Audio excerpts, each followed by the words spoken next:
The massive crystalline dome of the Galactic Council's judgment chamber glittered with the light of 1,000 stars.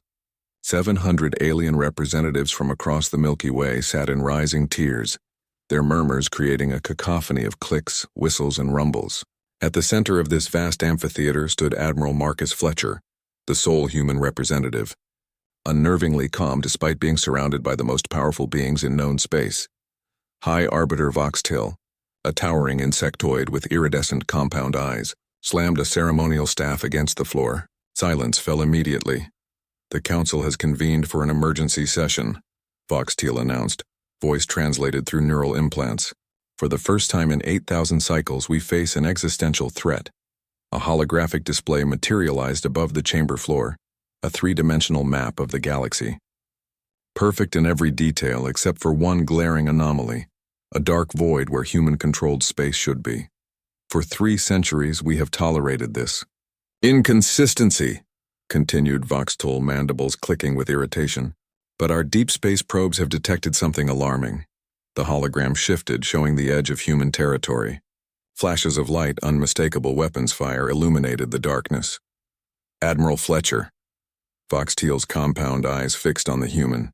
"Explain why your species has been systematically destroying our observation posts along your border." Fletcher didn't flinch. Instead, he stepped forward and pulled out a small device. "With your permission, High Arbiter." Before approval could be granted, Fletcher activated the device. The Council's galactic map flickered, then transformed.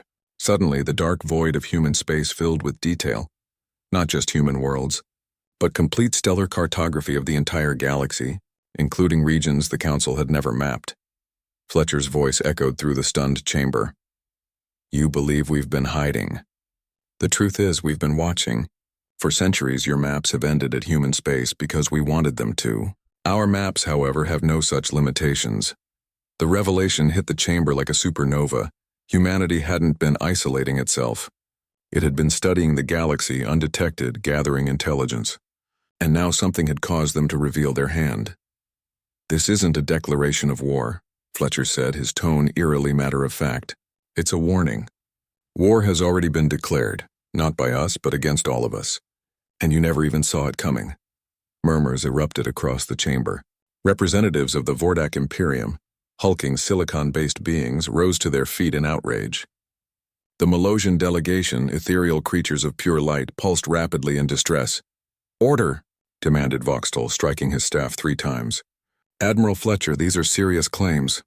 You stand before the combined authority of 5,000 civilizations. Treading carefully would be advised." Fletcher nodded respectfully but remained undaunted. 6 months ago, something attacked and completely destroyed our deep space monitoring station, Argus 9. The attack came from beyond the galactic rim, from what you call the Great Void. We tracked the attackers. They're heading toward populated space. All of our populated space. He manipulated his device again. The galactic map zoomed out, showing a swarm of unknown vessels moving inexorably toward the galaxy's edge. "We estimate first contact with Council worlds in less than 14 days, Fletcher continued. "We've been preparing for this possibility for generations. That's why we maintained our isolation, to prepare without interference. That's why we destroyed your observation posts. They were compromised." A thin, gray-skinned alien with 4 arms rose slowly. Grand Minister Olu of the Teller Confederation, known for their diplomatic cunning. "Convenient timing, Admiral," Olu said, voice silky smooth. "Just as the Council was considering sanctions against Earth for resource hoarding, you discover a mysterious threat that only humans can detect. One might suspect fabrication." Fletcher's expression hardened. "We expected skepticism. That's why I've brought proof." He gestured to an aide waiting at the chamber entrance. The doors parted to admit a hovering containment field. Inside floated what appeared to be a chunk of dark matter, except it pulsed with unnatural regularity like a heartbeat. "This is a fragment of the ship that attacked Argus 9, Fletcher explained. "We call them Voidborn. They exist partially in another dimension, which is why your sensors can't detect them. Our quantum dimensional technology can. We developed it in isolation, without the standardization protocols the Council imposes on member worlds. The Council's chief scientist, a gelatinous mass of neural tissue named Dr. Omics, approached the containment field cautiously. special appendages extended to analyze the specimen. Impossible, Dr. Omics whispered, voice translated as a series of soft tones. The dimensional signature is... I've never seen anything like this. It shouldn't exist in our reality. High Arbiter Voxteal's antennae quivered with concern. If what you say is true, Admiral Fletcher, why reveal this now? Why not approach us sooner? Fletcher's gaze swept across the chamber. Because until now we weren't sure we could trust you. The Voidborn have infiltrated this galaxy already. Sleeper agents in positions of power. We've detected their quantum signatures on 18 Council worlds so far. Panic erupted in the chamber. Species turned against species, accusing eyes and sensory organs darting suspiciously. That's why we've maintained our isolation. Fletcher's voice cut through the chaos. That's why we've built our defenses. Not to wage war on the Council, but to save it, to save all of us. Voxtel raised all four of his arms for silence. These accusations require verification, Admiral. If true, the implications are severe. We're prepared to share our detection technology, Fletcher replied. But there's a condition. Earth must maintain its sovereignty. We won't submit to Council authority, not now, not ever. Our independence is non-negotiable. Grand Minister Ulu laughed, a chilling sound. You come with tales of doom, then demand concessions? The arrogance of humans knows no bounds. Fletcher's eyes narrowed. It's not arrogance. It's survival. The Council has 5,000 member worlds with standardized technology, standardized defenses, and standardized thinking. That's not strength, it's vulnerability. The Voidborn will exploit your uniformity. Earth's independence means diversity of approach, diversity of technology. Diversity is our only hope against extinction. A heavy silence fell over the chamber as the representatives contemplated his words. We request a recess to discuss these matters privately, Voxteal finally announced. Admiral Fletcher, you and your delegation will remain under Council protection until we reconvene. As Fletcher was escorted from the chamber, a communication alert blinked on his neural implant.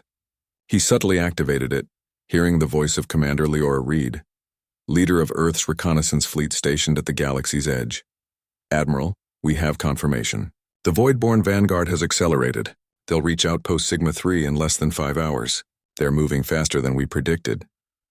Fletcher's expression remained neutral, betraying nothing to the aliens watching him. Understood, Commander. Maintain position, but engage only if directly threatened. We need to buy time for the Council to see reason. And if they don't? Reed asked. Fletcher glanced back at the Council chamber, where representatives continued to argue among themselves. Then humanity stands alone, as we always have. Fletcher out. As the connection closed, Fletcher was led to a waiting area. Through a viewport, he could see the magnificent sprawl of Galaxis Prime, the Council's capital world, a gleaming metropolis housing billions of sentient beings from across the stars. All of them blissfully unaware of the darkness rushing toward them.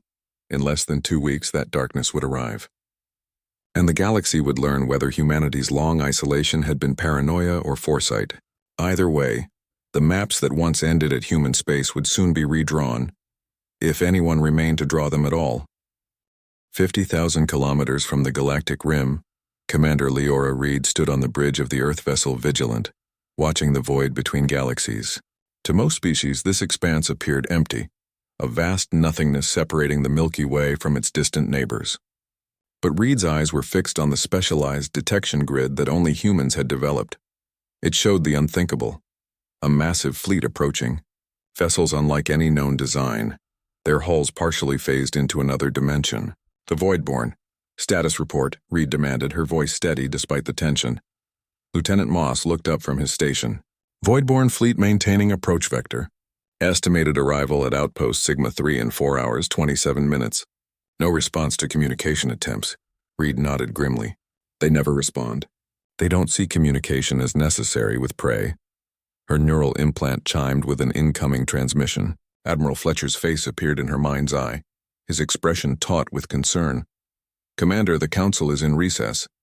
They're skeptical, as expected, Reed snorted. Politicians, always waiting for proof until it's too late.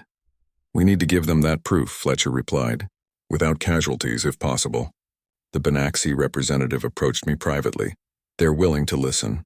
They've granted permission for Dr. Harrington to bring a demonstration unit to their border world. Benax Prime. Reed raised an eyebrow. The Benaxi are traitors. They understand risk assessment better than most council species. Exactly. If we can convince them, others will follow. Fletcher paused. There's something else. During the council session, I detected quantum fluctuations in Grand Minister Ulu. Very subtle, but present. I think the Teller Confederation leadership has been compromised. Reed felt a chill run through her. The Teller control nearly a quarter of the council's military assets. Which is why we need to tread carefully, Fletcher warned. The quantum detection technology must reach the right hands. Harrington's mission is now our priority. As their conversation ended, Reed turned to her executive officer. Set course for Benax Prime, covert approach, minimal signature, and inform Dr. Harrington to prepare the demonstration unit. The spires of Benax Prime gleamed like silver against the blue-green sky. Dr. Thomas Harrington, Earth's foremost expert on dimensional physics, gazed out the viewport of his shuttle as it descended toward the capital city. Beautiful world, remarked his assistant.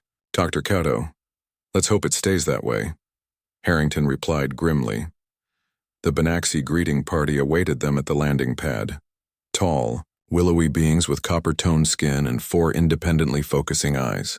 Their ambassador, Peltor, stepped forward with hands raised in the traditional greeting.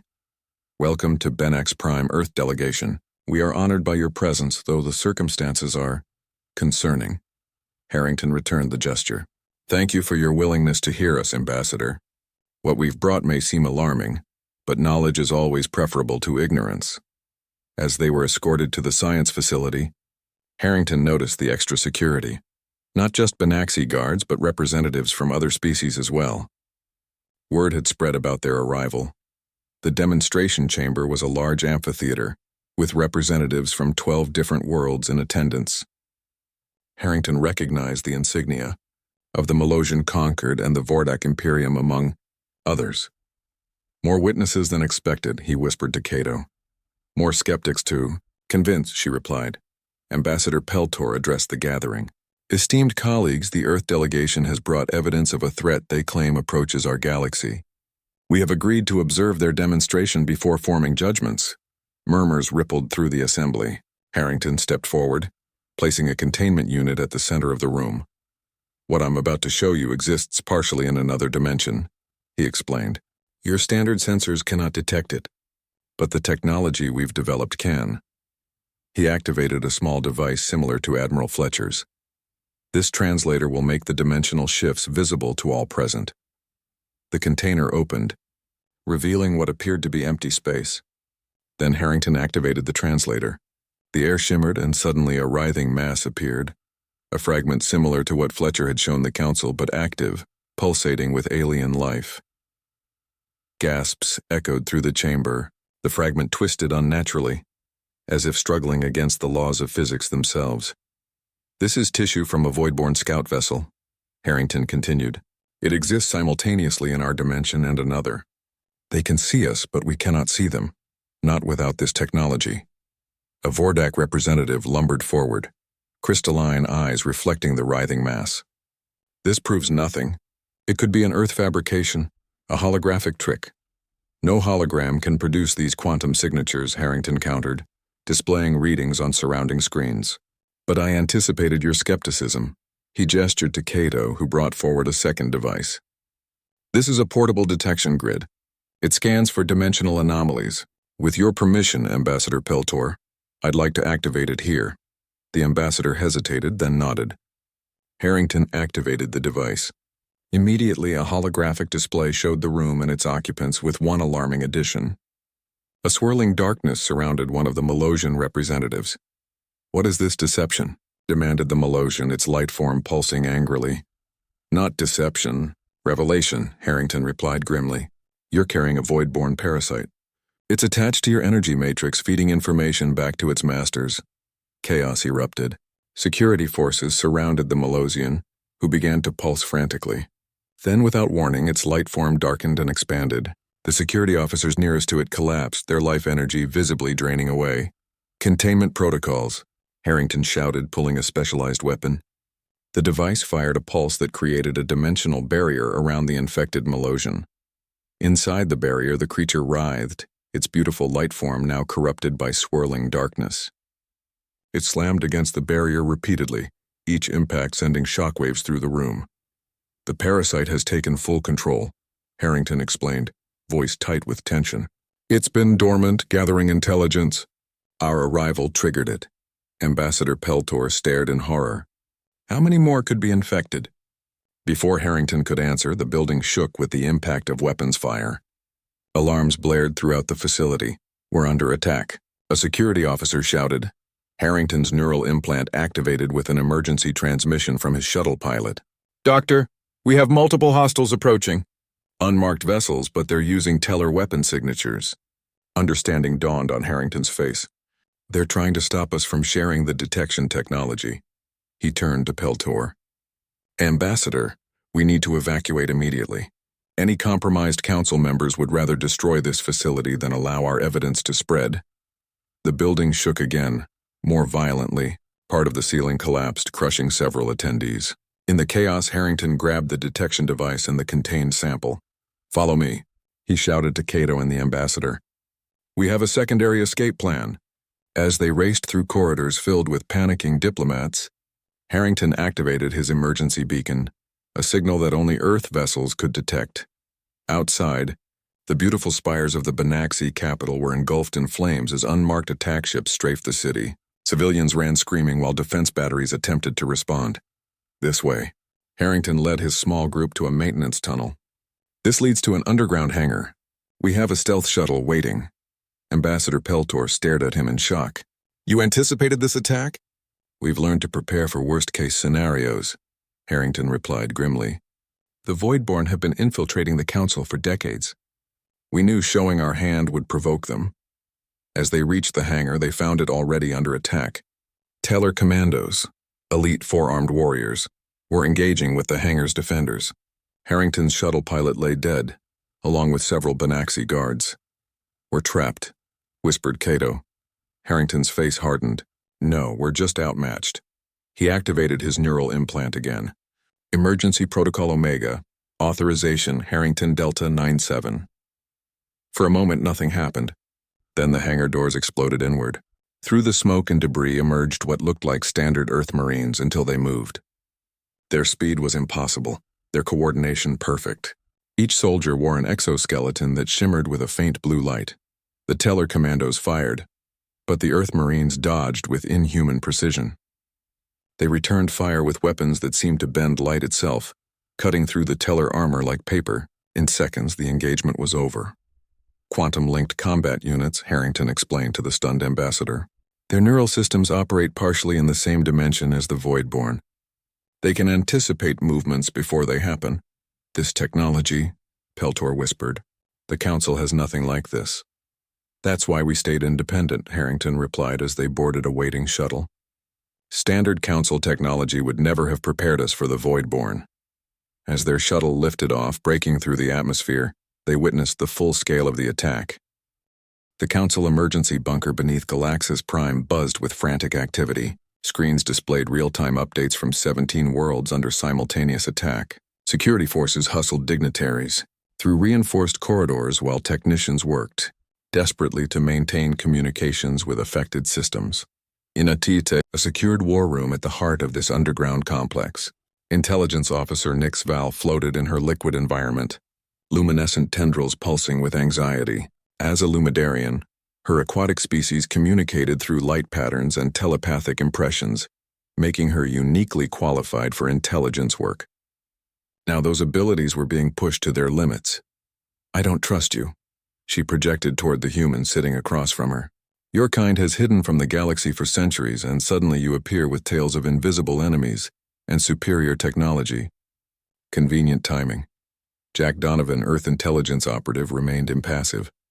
His weathered face revealed nothing as he studied the holographic displays. "Trust is irrelevant, Officer Nix Val. Facts are what matter now. 17 worlds are burning. The Voidborn are real." High Arbiter Vox TL entered the war room, his insectoid form seeming to have aged since the initial council session. "The Security Council has voted," he announced, mandibles clicking softly. "We are officially at war, though against whom many still debate. Politics," Donovan muttered with disgust. "While they debate, people die. Voxtill's compound eyes fixed on the human. Not everyone believes your voidborn narrative, human. Many council members suspect this is an elaborate Earth plot to seize power. 17 simultaneous attacks coordinated to the second, Donovan countered. If Earth had that kind of military capability, why would we warn you first? We could have conquered the galaxy already. Nixval's tendrils flickered with skepticism. Perhaps this is merely the first phase of your strategy. Enough, Voxtill interrupted. The Council has authorized a joint investigation team. You two will lead it. His gaze swept between them. Prove the Voidborn exist or prove Earth's deception. Either way, find the truth. After Voxtill departed, Nixval's environment bubble glided closer to Donovan. Where do we start? Donovan activated a handheld device projecting a star map. Proxima Centauri. It was one of the first systems where we detected Voidborn activity. 3 years ago, a listening post there went dark unexpectedly. That's in human space, Nixval noted suspiciously. Exactly, which means we have extensive monitoring in place. If you want to see Voidborn evidence firsthand, that's our best option. Meanwhile, on Earth, Admiral Fletcher stood before the United Earth Defense Council in the underground chamber beneath Geneva. The assembled leaders represented every continent, a diverse group united by their responsibility for humanity's survival. The Galactic Council remains divided, Fletcher reported. Some species believe us. Others think we're orchestrating these attacks ourselves. Director Yumi Takeda, head of Earth Intelligence, shook her head in frustration. We warned them for months through back channels. Some refused to even examine the evidence. Can you blame them? Asked General Okonkwo. We've maintained isolation for 3 centuries, developing technology they can't comprehend. From their perspective, we're the threat. Fletcher nodded grimly, which is why some factions are suggesting we abandon our alliance efforts. Let the Council worlds fend for themselves while we fortify human space. The room fell silent as the implications sank in. Billions of sentient beings across the galaxy, left to face the Voidborn without Earth's detection technology or defensive capabilities. President Rivera finally broke the silence. That is not who we are.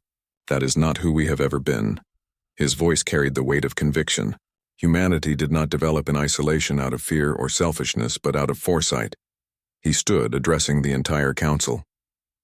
287 years ago, the first human expeditions beyond our solar system discovered the ruins of the progenitors, an ancient civilization wiped out by what we now know were the Voidborn. While the Galactic Council was forming and standardizing technology across thousands of worlds, we were studying those ruins, learning about the enemy that had destroyed them. Fletcher nodded. Our isolation wasn't about hiding. It was about preparing. And now, Rivera continued, the time for preparation is over. We will not abandon the galaxy to its fate. Humanity stands with all sentient life against the darkness. That was our pledge when we found the progenitor ruins, and that remains our pledge today. The Earth intelligence vessel Shadow slipped silently through the Proxima Centauri system, its stealth systems making it virtually undetectable to conventional sensors. On its bridge, Jack Donovan guided Nixval to an observation station. This is what we call a dimensional aperture, he explained, activating a specialized viewport. It allows us to see partially into the Voidborn's native dimension. Nixval's liquid environment rippled with apprehension as she extended a sensory tendril toward the device. As a telepath, she could not only see but feel the dimensional shift. What she experienced made her recoil in horror. The space around the abandoned listening post was not empty as it appeared to normal sensors. Massive structures hung in the void, twisted organic shapes that defied conventional geometry. Within these structures moved beings of living darkness, their forms constantly shifting.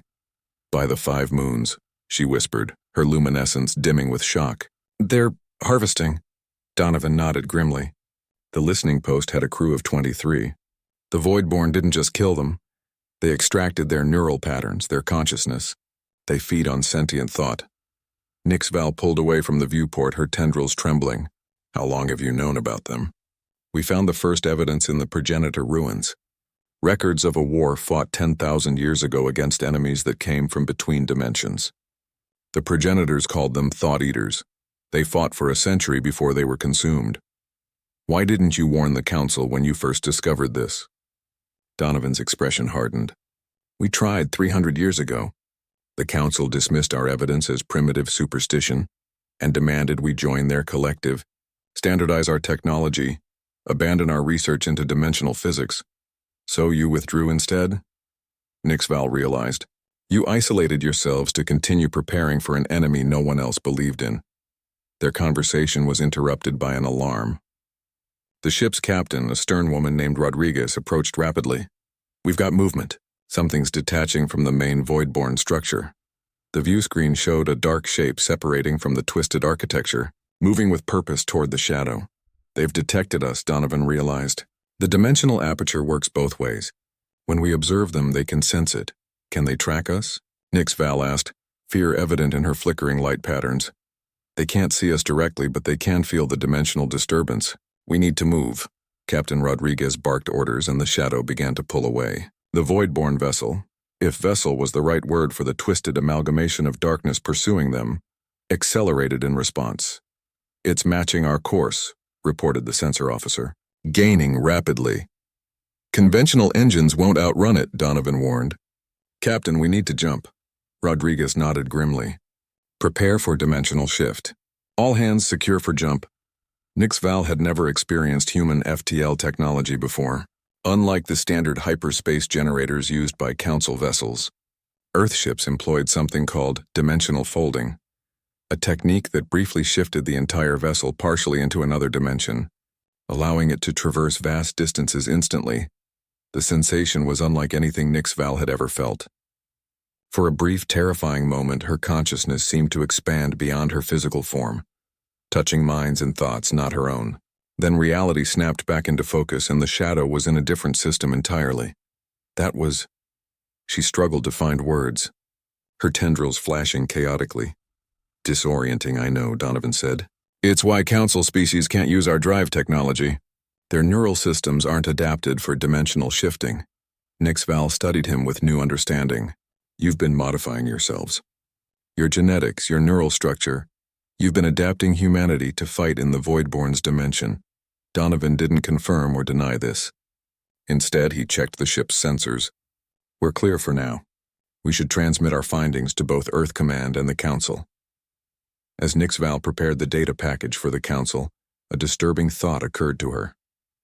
If the Voidborn feed on sentient consciousness and they've been infiltrating our worlds for years, then they've already begun harvesting, Donovan finished grimly. Yes, what you saw at Proxima Centauri isn't their main fleet. Those are just advanced scouts setting up harvesting stations. How do we stop them? Nixval asked. If conventional weapons can't even detect them, we fight in their dimension, Donovan explained. Earth has developed weapons that create dimensional disruptions, tearing the Voidborn out of their phase state, forcing them fully into our reality where they can be destroyed. Their conversation was interrupted by an urgent communication from Captain Rodriguez. Donovan, The great lunar dome of Armstrong Base stretched across the desolate surface of Earth's moon, a marvel of engineering that housed the newly established Joint Defense Initiative. Within its transparent crystalline walls, representatives from 27 alien species worked alongside humans, a sight unthinkable just weeks earlier. Admiral Fletcher stood at the command center's viewport, watching Earth rise above the lunar horizon, still pristine, still safe. Not all worlds had been so fortunate. Admiral, a voice called. Fletcher turned to see Leon Park, his communications officer. The Banaxi delegation has arrived. Ambassador Peltor requests an immediate meeting. Fletcher nodded. Escort them to Conference Room Alpha, and notify Professor Wright. Her presence will be required. The conference room featured a circular table, a deliberate choice to emphasize equality among allies. As Fletcher entered, he found Peltor already seated alongside representatives from the Lumidarian Collective, the Vordak Imperium, and several smaller species. Ambassador, Fletcher greeted with a respectful nod. I'm glad you made it safely. Peltor's four eyes blinked in sequence, a sign of distress in Banaxi. Barely, Admiral. 3 more Council worlds fell yesterday. The Teller Confederation has officially withdrawn from the Council and declared martial law across their territories. The Voidborn's influence spreads, added Mox Din of the Vordak, his crystalline form glinting under the lights. Our long-range sensors detect unusual activity near the galactic core. Something is happening at the central black hole. Before Fletcher could respond, Professor Eleanor Wright entered the room. The architect of Earth's dimensional detection grid carried herself with the quiet confidence of a scientist who had dedicated her life to a single purpose. Her silver hair was pulled back in a severe bun, her dark eyes sharp with intelligence. "You're talking about gravitational anomalies," she said without preamble. "Specifically, artificial manipulation of space-time around Sagittarius A." The alien representatives turned to her in surprise. "How could you know this?" demanded Rilsek of the Signan Federation. "Our science directorate only confirmed these readings hours ago." Wright activated a holographic display above the table. A three-dimensional model of the galaxy's core appeared, with swirling energy patterns highlighted around the central black hole. "We've been monitoring these anomalies for months," she explained. "The Voidborn aren't just invaders, they're engineers. They're attempting to trigger a controlled reaction within Sagittarius A." "To what end?" asked Nix Val, who had joined the meeting after her return from the Proxima Centauri mission. Wright's expression darkened. "Based on our analysis of progenitor records and current observations, we believe they're trying to create what we call a dimensional inversion, essentially turning the black hole into a gateway between our reality and theirs. If they succeed," Fletcher asked, though he suspected he knew the answer. "Total biosphere collapse across most of the galaxy," Wright replied grimly. "Any world within 30,000 light-years of the core would be exposed to dimensional radiation incompatible with organic life. Billions would die instantly. Trillions more would follow as the effects spread." Silence fell over the room as the implications sank in. Then Peltor spoke, voice barely above a whisper. "How long do we have?" "At the current rate of manipulation, approximately 37 days. Can it be stopped?" Moxton asked. Wright nodded slowly. "Theoretically, yes. We would need to disrupt their control mechanisms around the black hole. But first, we'd need to find them, and they exist partially outside our dimension. This is why we need your help," Fletcher addressed the alien representatives. "Earth has the technology to detect the Voidborn, but our fleet alone cannot reach all the necessary targets in time. We need your vessels, equipped with our detection technology. Which brings us to the primary purpose of this meeting," Wright continued. She gestured, and assistants brought in what appeared to be neural interfaces. "These are quantum resonance adapters. They will allow your species to perceive dimensional shifts, to see the Voidborn as we see them." Nix Val's tendrils rippled with concern. "The human dimensional drives affected my consciousness even during brief exposure. What would prolonged connection to these devices do to our minds?" "There are risks," Wright acknowledged. "Your neural structures will undergo temporary modifications. Some species may experience discomfort or disorientation." "Temporary?" questioned Rilsek skeptically. "For most species, yes. The effects should reverse once the adapters are removed, however." Wright hesitated. "Long-term use may result in permanent neural reconfiguration." "You're asking us to change what we are," Mox Din rumbled. Fletcher stepped forward. "We're asking you to adapt to survive. Humanity began this process 3 centuries ago, when we discovered the progenitor warnings. We've modified our biology, our technology, our entire civilization to prepare for this threat." "Is that why you isolated yourselves?" Peltor asked. "Not out of fear or distrust, but to undergo these changes away from Council oversight?" "The Council would never have permitted it," Fletcher confirmed. "Their standardization protocols expressly forbid the kind of genetic and neural modifications we've implemented. But we knew the Voidborn were coming. We knew conventional defenses would be useless against them." The room fell silent again as the alien representatives contemplated the devices before them. "There is one more thing you should know," Wright added quietly. "These adapters don't just allow you to see the Voidborn. They also make you visible to them. Once activated, you become a target. The Voidborn will sense your awareness and hunt you specifically. Then we face a choice," Nix Val said, her luminescence pulsing softly. "Remain blind and safe, or see the truth and become hunted." "That's the choice humanity made centuries ago," Fletcher replied. "We chose to see." Across the galaxy, the war intensified. Council worlds fell one by one as Voidborn-controlled ships struck with devastating precision. Conventional defenses proved useless against enemies that could shift partially out of reality, bypassing shields and armor as if they weren't there. Only the growing alliance centered around Earth showed any success in fighting back.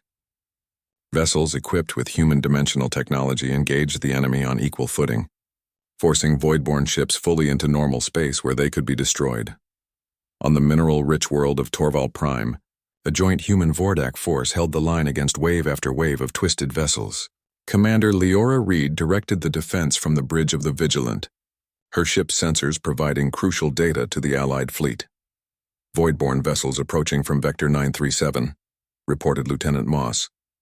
5 capital ships, at least 20 escorts. Inform the Vordak cruisers, Reed ordered. Standard containment pattern. Don't engage until they're in the dimensional disruptors range. On the view screen, the massive crystalline ships of the Vordak moved into position, their hulls glittering in the light of Torval's twin suns. Unlike most Council species, the silicon-based Vordak had adapted quickly to human technology, their crystalline neural structures naturally resonating with dimensional frequencies. Enemy vessels accelerating, Moss announced. They've detected the trap. Reed smiled grimly. Activate the disruptor. A pulse of energy erupted from the Vigilant, expanding outward in a sphere of shimmering light. As it washed over the approaching voidborne fleet, their vessels seemed to solidify, losing the ghostly translucence that normally made them so difficult to target. They're fully phased into our reality. Reed confirmed. All ships open fire. The combined human and Vordak fleet unleashed a barrage that tore through the suddenly vulnerable voidborne vessels. 3 enemy capital ships exploded in rapid succession, their strange organic mechanical components scattering into space. But the remaining voidborne ships adjusted quickly. The 2 surviving capital ships changed course, accelerating directly toward the Vigilant. They're targeting the disruptor, Reed realized. Evasive maneuvers! The Vigilant banked sharply, but the voidborne vessels matched its turn with impossible precision. Dark energy beams lashed out, striking the human ship's shields. Shields at 60%, reported the tactical officer. They're focusing all fire on us. Vordak cruisers moving to intercept, Moss added. On the view screen, the crystalline battleships positioned themselves between the Vigilant and the oncoming threat, their weapons firing continuously.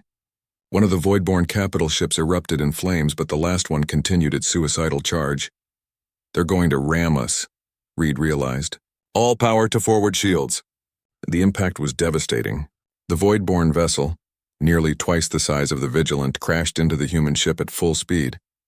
Though the shields prevented a direct hit, the kinetic energy transferred through them sent shockwaves throughout the vessel. Reed was thrown from her command chair as consoles exploded around her. Through a haze of smoke and emergency lighting, she saw Moss dragging himself back to his station. Status report, she demanded, pulling herself up despite the pain in her ribs. Shields down, propulsion at 30%. Dimensional disruptor offline. Moss coughed as smoke filled the bridge. Multiple hull breaches on decks 3 through 7. The command center of Armstrong Base shook as another Teller bombardment struck the lunar surface. Emergency lighting bathed the room in red as Admiral Fletcher surveyed the holographic battle display with grim determination. Shields holding at 36%, reported the defense coordinator, but we can't withstand another concentrated barrage. Fletcher nodded, studying the movement of enemy vessels. The corrupted Teller fleet had surrounded Luna, their formations showing none of the elegance or restraint typical of Teller battle doctrine. These ships moved with the single-minded purpose of the Voidborn controlling them. What's the status of the dimensional nullifier? He asked.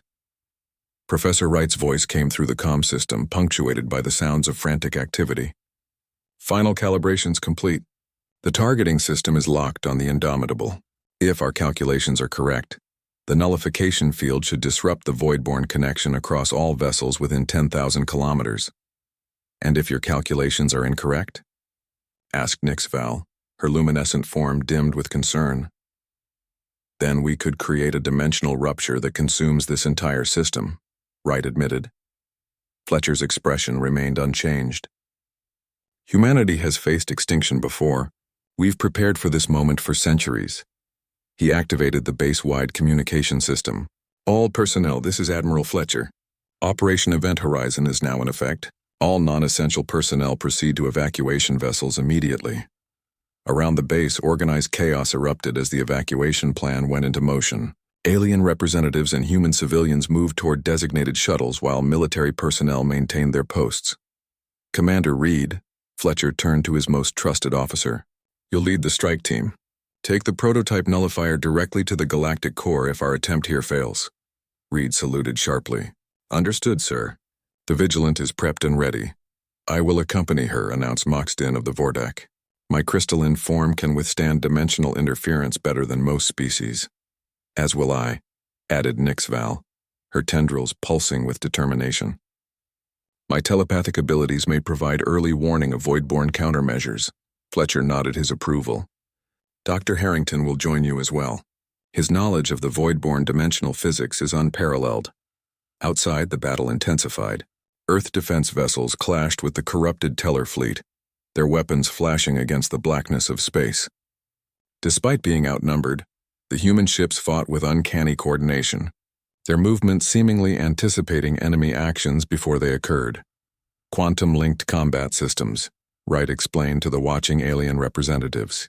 Our vessels share targeting data and tactical analysis through dimensional frequencies the void-borne can't jam. In the midst of this chaos, a small unmarked ship detached from the lunar base. The Vigilant, newly repaired and enhanced, slipped away from the battle, its advanced stealth systems rendering it nearly invisible. On its bridge, Commander Reed studied the tactical display. Prepare for dimensional shift on my mark. Dr. Harrington, final coordinates? Harrington, looking haggard but focused, verified the calculations. Coordinates locked. We'll emerge 20 light-years from Sagittarius A, hopefully beyond void-borne detection range. Reed nodded. All hands secure for jump. Shifting in 3, 2, 1. Reality twisted around the Vigilant as it partially phased into another dimension, vanishing from Luna's vicinity in an instant. Back at Armstrong Base, Professor Wright stood before the main nullifier control station. The massive device hummed with energy, its inner sphere rotating faster as power built within its core. Target locked on the Indomitable, she confirmed. Field parameters set, initiating primary sequence. Fletcher watched from the command center as energy readings spiked to unprecedented levels. All Allied vessels withdraw to minimum safe distance. Nullifier activation in 60 seconds. Across the battlefield, human ships disengaged, pulling back while maintaining defensive fire. The corrupted Teller vessels, sensing something significant was occurring, began to concentrate their attack on the lunar base. Shields failing, warned the defense coordinator. Breach imminent on sectors 7 through 12. We just need 30 more seconds, Fletcher said calmly. Hold position. The base shuddered violently as multiple impacts struck in rapid succession. Warning klaxons blared as atmosphere vented from damaged sections. Nullifier power at maximum, Wright reported. Initiating now! A pulse of strange, colorless energy erupted from the lunar facility, expanding outward like a ripple in space-time itself. As it washed over the corrupted Teller vessel, something extraordinary happened. The ships didn't explode or break apart, they simply changed.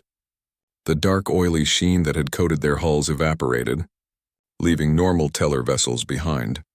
On the command ship Indomitable, the twisted parody of Grand Admiral Revik convulsed as the dimensional energy severed its connection to the void-borne collective. For a moment, the Admiral's true consciousness resurged, his forearms moving with desperate purpose as he activated the ship's communication system. This is Grand Admiral Revik, he gasped, his voice strained but his own again. All Teller vessels stand down. We've been compromised. The humans speak the truth. Fletcher watched in amazement as the Teller fleet's attack ceased. The Admiral's next words, however, chilled him to the bone. The Voidborn are already at the core, Revik continued, his life clearly fading. They're activating the final sequence. You have less than 6 hours before the cascade begins. With those words, the Great Admiral collapsed. But his sacrifice had not been in vain. Across the Teller fleet, crews found themselves suddenly freed from Voidborn control, confused but alive. The nullifier worked, Wright breathed, her voice mixing wonder and exhaustion. The dimensional link has been severed. Fletcher's moment of triumph was brief. 6 hours until cascade initiation, he muttered. Reed and her team won't reach the core in time. He activated the emergency communication system. This is Admiral Fletcher to all Allied vessels. The Teller threat has been neutralized. But we face an imminent crisis at the galactic core. All available ships with dimensional shift capability rendezvous at these coordinates immediately. We launch in 30 minutes. The Vigilant emerge from its dimensional jump precisely on target, the swirling energies of the galaxy's core visible in the distance. Commander Reed immediately activated the ship's specialized sensors. Dimensional. Scan complete, reported Lieutenant Moss.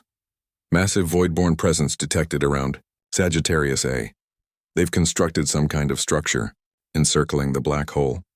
On the view screen, the structure became visible through the dimensional filters, an enormous ring of twisted, organic mechanical components surrounding the supermassive black hole at the galaxy's heart. Energy pulses flowed through the construct in rhythmic waves. It's a dimensional resonator, Harrington explained, studying the readings. They're using the black hole's gravitational energy to power a galaxy-wide phase shift. Can the nullifier stop it? Reed asked. Harrington shook his head grimly. Not at this range and not against something that size. We'd need to get much closer, inside their defensive perimeter. Nixval's tendrils flickered anxiously. Their defenses are formidable. I count at least 200 void-borne vessels patrolling the resonator. We wouldn't survive a direct approach, Moxton agreed. His crystalline form reflecting the distant light of the core. Reed studied the tactical display, considering their options. Then we don't approach directly. We use the black hole itself. She turned to Harrington. Doctor, could we use a slingshot maneuver to accelerate past their defenses? Use the gravitational well to our advantage. Harrington's eyes widened. It's possible, but incredibly dangerous. We'd need to skirt the event horizon itself. One miscalculation and we'd be pulled in. Calculate the trajectory, Reed ordered. Lieutenant Moss, prepare for maximum acceleration on my mark. As the Vigilant altered course, approaching the massive gravitational well of Sagittarius A at a precise angle, Moxton moved to Reed's side. Commander, even if we reach the resonator, deploying the nullifier would likely destroy this vessel. Reed nodded. I'm aware of the risks. Then perhaps, the crystalline being continued, my people can offer an alternative. He gestured to his own body.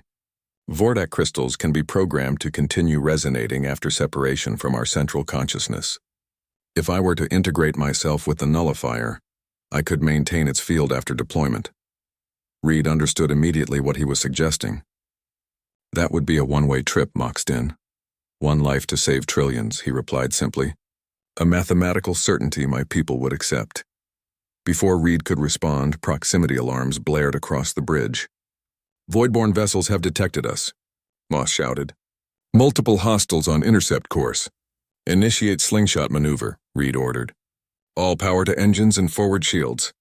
The Vigilant accelerated toward the black hole, its trajectory calculated to use the immense gravitational forces to their advantage. Behind them, void-borne vessels gave chase, their weapons firing continuously. Shields at 60% and falling, reported the tactical officer. They're trying to disable us before we complete the maneuver,